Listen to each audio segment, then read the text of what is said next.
രാഹുൽ മാങ്കൂട്ടത്തിനെതിരായ രണ്ടാമത്തെ കേസിലെ മുൻകൂർ ജാമ്യാപേക്ഷയിൽ ഉത്തരവ് മറ്റന്നാൾ. ഉത്തരവ് വരുന്നതുവരെ രാഹുലിനെതിരെ കടുത്ത നടപടികൾ പാടില്ല എന്ന് കോടതി പറഞ്ഞു.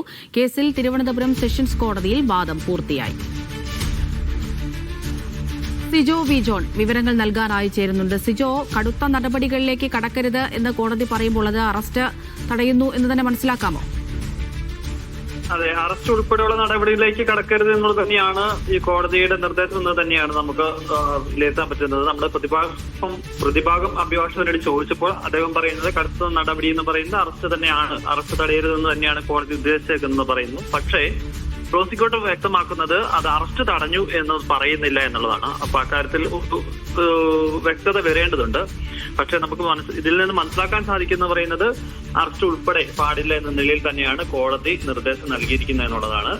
എന്തായാലും രാഹുലിന്റെ താൽക്കാലിക ആശ്വാസമാണ്. കാരണം മറ്റന്നാൾ വരെ അത്തരത്തിൽ മാറി നിൽക്കാം, അല്ലെങ്കിൽ നിൽക്കാം എന്നുള്ളതുണ്ട്. പക്ഷേ മുൻകൂർ ജാമ്യാപേക്ഷയുടെ വിധി വരുന്നതനുസരിച്ചിരിക്കും തുടർ നടപടികളിലേക്ക് പോവുക. എന്തായാലും രാഹുലിനായിട്ടുള്ള തെരച്ചിൽ അന്വേഷണ സംഘം ഊർജിതമാക്കിയിട്ടുണ്ട്. ഈ ജാമ്യാപേക്ഷ തള്ളുകയാണെങ്കിൽ വൈകാതെ തന്നെ കസ്റ്റഡിയിലെടുക്കാനും പിന്നീട് അറസ്റ്റ് നടപടികളിലേക്ക് പോകാൻ വേണ്ടിയിട്ടുമാണ് അന്വേഷണ സംഘം ഇപ്പോൾ തീരുമാനിച്ചിരിക്കുന്നത്.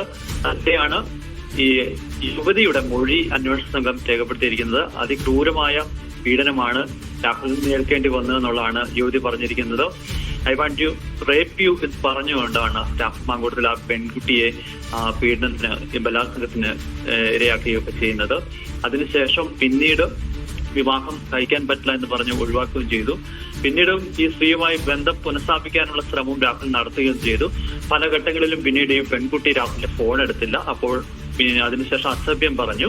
പിന്നീട് ഈ പെൺകുട്ടിയുടെ വീടിനടുത്ത് എത്തി രാഹുൽ വന്ന് അവിടെ വെച്ച് വാഹനത്തിൽ കയറി കൂടെ വരാനൊക്കെ ആവശ്യപ്പെട്ടതായും ഈ പെൺകുട്ടി ഇപ്പോൾ മൊഴി നൽകിയിട്ടുണ്ട്. ഈ മൊഴി വിശദമായി രേഖപ്പെടുത്തിയതിനു ശേഷം കോടതിയിൽ പ്രോസിക്യൂട്ടർ ഹാജരാക്കുകയും ചെയ്തിട്ടുണ്ട്. ഇത്തരം തെളിവുകളുടെ സാഹചര്യത്തിൽ ജാമ്യം നിഷേധിക്കുമെന്നുള്ളൊരു കണക്കുകൂട്ടിലാണ് പ്രോസിക്യൂഷനുള്ളത്. ശരി സിജോ.